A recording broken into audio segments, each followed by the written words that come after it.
ओम दुम दुर्गाय नमः। दोस्तों, आज की वीडियो में आप जानेंगे नवरात्रि की पूजा विधि के बारे में। नवरात्र का प्रथम दिन बहुत ही विशेष होता है क्योंकि इसी दिन कलश की स्थापना की जाती है, ज्वारे बो जाते हैं और अखंड दीप प्रज्वलित किया जाता है। तो आज की वीडियो में जानेंगे कि नवरात्रि के प्रथम दिन कलश की स्थापना कैसे करें, कलश स्थापना का शुभ मुहूर्त क्या है, किस प्रकार सभी देवी देवताओं का आवाहन करके माता का पूजन करें, नवरात्रि के प्रथम दिन की संपूर्ण पूजा विधि क्या है, कौन सा मंत्र बोलें, माता को किस रंग के पुष्प अर्पित करें, माता को भोग में क्या अर्पित करना चाहिए, इत्यादि सभी जानकारी। इसके अलावा आप जानेंगे यदि किसी कारणवश आप नवरात्रि का व्रत नहीं कर पाते हैं, कलश स्थापना और अखंड दीप प्रज्वलित नहीं करते हैं, तब भी माता की संपूर्ण कृपा कैसे प्राप्त करें, यह सभी जानकारी इस वीडियो में आपको मिल जाएंगी। तो आपसे अनुरोध है वीडियो को पूरा जरूर देखें, साथ ही वीडियो को लाइक करना ना भूलें और कमेंट बॉक्स में माता रानी के नाम का जयकारा लगा दें। यदि आप चैनल पर पहली बार आए हैं तो चैनल को सब्सक्राइब करके बेल बटन को प्रेस कर लें, जिससे नई वीडियो का नोटिफिकेशन सबसे पहले आपको मिल जाए। दोस्तों, सबसे पहले जान लेते हैं नवरात्रि के प्रथम दिन की संपूर्ण पूजा विधि क्या है। जैसा कि हम सभी जानते हैं कि चैत्र नवरात्रि 30 मार्च दिन रविवार से शुरू है और इस दिन कलश स्थापना का शुभ मुहूर्त रहेगा सुबह के समय 6:13 से 10:22 पर और अभिजीत मुहूर्त रहेगा दोपहर में 12:01 से 12:50 पर। तो आप अपनी समय और सुविधा के अनुसार दोनों में से किसी भी शुभ मुहूर्त में कलश की स्थापना कर सकते हैं। कलश स्थापना करने के लिए स्नान आदि करके शुभ रंग के वस्त्र धारण करें, जिसमें आप लाल, पीले, हरे, गुलाबी रंग के किसी भी रंग के वस्त्र पहन सकते हैं। बस केवल ध्यान रखें कि काले या नीले रंग के वस्त्र ना पहनें। इसके पश्चात सूर्यदेव को अर्घ दें, फिर अपने घर के पूजा स्थल में एक चौकी लगाएं, इस पर लाल या पीले रंग का वस्त्र बिछा दें और फिर इस पर चावल की ढेरी रखकर माता की मूर्ति या फोटो स्थापित करें। इसके बाद कलश की स्थापना करनी है, जिसके लिए आप किसी भी धातु का कलश ले सकते हैं। आप चाहें तो पीतल का या तांबे का या फिर मिट्टी का कलश भी रख सकते हैं। यदि आप मिट्टी का कलश लेते हैं तो ध्यान रखें कि इसमें एक दिन पहले ही जल भरकर रख दें। कलश स्थापना के समय यह जल फेंककर शुद्ध जल भरें। एक दिन पहले जल इसलिए भरा जाता है कि बाद में जो जल भरा जाएगा वह 9 दिन में सूख ना जाए, क्योंकि मिट्टी जल को सोख लेती है। इसलिए मिट्टी का कलश स्थापित करते समय इस बात का आपको ध्यान रखना है। और यदि आप किसी धातु का कलश ले रहे हैं तो ऐसी कोई प्रॉब्लम नहीं होगी। कलश की स्थापना के लिए इसमें थोड़ा सा गंगा जल डालें, शुद्ध जल डालें और इसमें 2 लौंग, 2 इलायची, 1 साबुत हल्दी की गांठ, 1 सिक्का, अक्षत और 1 सुपारी डाल दें। यह जरूरी वस्तुएं हैं, इन्हें आप जरूर डालें।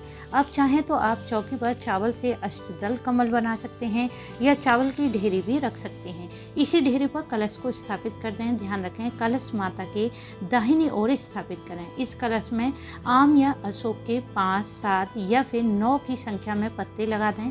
इसके ऊपर चावल से भरा पूर्ण पात्र रख दें। इसी पर नारियल को स्थापित करें। ध्यान रखें नारियल पानी वाला होना चाहिए। इस पर चुनरी अवश्य लपेटें। चुनरी में थोड़े से अक्षत और कुछ दक्षिणा भी रख दें। नारियल पर स्वास्तिक भी बना दें और हाँ, कलश पर भी आपको रोली से स्वास्तिक बनाना है। ध्यान रखें कि नारियल का मुख अपनी ओर रखें। अब कलश की स्थापना करने के बाद आप नवग्रह षोडश मात्र का भी जरूर बना दें। चौकी पर चावल की 9 ढेरियां बना दें। नवरात्रि पूजन के समय नवग्रह की पूजा अत्यंत आवश्यक होती है। नवरात्रि में नवग्रह का पूजन करने से पूरे साल कुंडली में नवग्रह शुभ फल देते हैं। इसी प्रकार आप षोडश मातृका बना सकते हैं। यदि आपको षोडश मातृका नहीं बनाने आते हैं तो फिर षोडश मातृका का मन में ध्यान करके भी पूजन कर सकते हैं। इसके अलावा यदि आप अखंड दीप प्रज्वलित करना चाहते हैं तो शुद्ध घी का या तिल तेल का दीप प्रज्वलित कर सकते हैं। यदि आप शुद्ध घी का दीप प्रज्वलित करते हैं तो माता के दाहिनी ओर रखें और यदि आप तिल तेल का अखंड दीप प्रज्वलित कर रहे हैं तो माता के बाईं ओर रख दें। बहुत से भक्त हैं जो ज्वारे भी बोते हैं, तो यदि आप ज्वारे बो रहे हैं तो ध्यान रखें कि जौ को एक दिन पहले ही भिगो दें। इससे आपके ज्वारे हरे भरे उगेंगे। अब एक मिट्टी का पात्र लेकर उसमें साफ स्वच्छ मिट्टी भर दें। इसमें ज्वारे डालकर थोड़ा सा जल डाल दें और इसी पात्र में कलश को स्थापित कर दें। अब आपको पूजा प्रारंभ करनी है। सबसे पहले दीप प्रज्वलित करें और पंचोपचार विधि से अर्थात अक्षत, पुष्प, रोली, मौली, धूप, दीप से भगवान गणेश का पूजन करें। भगवान गणेश पर जनेऊ अवश्य चढ़ाएं। इसके पश्चात कलश का, नवग्रह, षोडश मातृका का भी इसी प्रकार पूजन करें। अब माँ दुर्गा के पूजन के लिए सबसे पहले पंचामृत द्वारा माता का अभिषेक करें।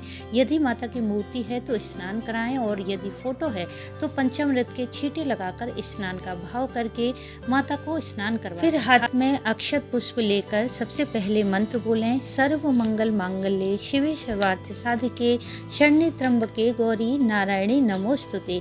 इस प्रकार मंत्र बोल के संकल्प लें कि हे माता, मैं नवरात्रि व्रत धारण कर रही हूँ या कर रहा हूँ। आपकी कृपा से निर्विघ्न ही मेरे व्रत पूर्ण हो और यदि पूजा में जाने अनजाने कोई गलती हो तो उसे क्षमा कर दें। इस प्रकार संकल्प करके अक्षत पुष्प माता के चरणों में छोड़ दें और फिर सभी पूजन सामग्री माता को अर्पित करें, जिसमें रोली, मौली, अक्षत पुष्प, लौंग, इलायची, सुपारी चढ़ाएं। माँ को वस्त्र चढ़ाएं। यदि संभव हो तो माता को श्रृंगार की सामग्री भी जरूर अर्पित करें।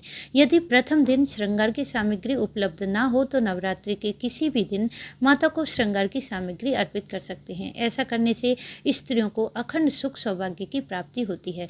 पूजन करके माता को फल या मिठाई का भोग लगा सकते हैं या फिर मिश्री बतासे का भी भोग अर्पित कर सकते हैं।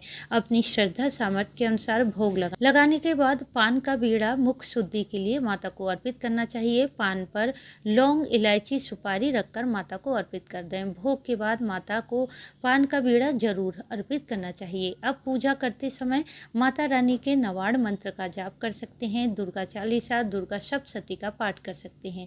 पूजा के अंत में माँ को कुछ दक्षिणा जरूर अर्पित करें। दक्षिणा पर थोड़े से अक्षत रखकर मन में यह भाव करें कि हे माता, मेरी पूजा में, प्रार्थना में कोई भी कमी रह गई हो या फिर कोई गलती हुई हो, उसे क्षमा कर इस पूजन को स्वीकार करें और मेरी पूजा को पूर्णता प्रदान करें। यह दक्षिणा माता के चरणों में छोड़ दें। पूजा के अंत में दक्षिणा अर्पित करने से पूजा में जिस भी वस्तु का अभाव रह जाता है या जाने अनजाने कुछ गलती हो जाती है, दक्षिणा अर्पित करने से पूजा का संपूर्ण फल प्राप्त हो जाता है। अब बात करें, यदि आप किसी कारणवश नवरात्रि में पूरे 9 दिनों का व्रत नहीं कर पाते हैं या कलश स्थापना, अखंड दीप प्रज्वलित नहीं कर पाते हैं, तो ऐसे में आप किस प्रकार माता का पूजन करें। नवरात्रि व्रत का फल, माता की कृपा पाने के लिए नित्य प्रति 9 दिनों तक सुबह और शाम माता का पूजन करें। मंत्रों का जाप करके माता को भोग लगाएं, माता की आरती करें और शुद्ध सात्विक भोजन ग्रहण करें। ऐसा करने से भी माता रानी की कृपा अवश्य प्राप्त होगी। तो दोस्तों, यह थी नवरात्रि के प्रथम दिन की पूजा विधि। आगे आने वाली जानकारी के लिए चैनल से जुड़े रहिए। साथ ही इस वीडियो को लाइक, शेयर, सब्सक्राइब जरूर कर लें। वीडियो अंत तक देखने के लिए आपका धन्यवाद। राधे राधे।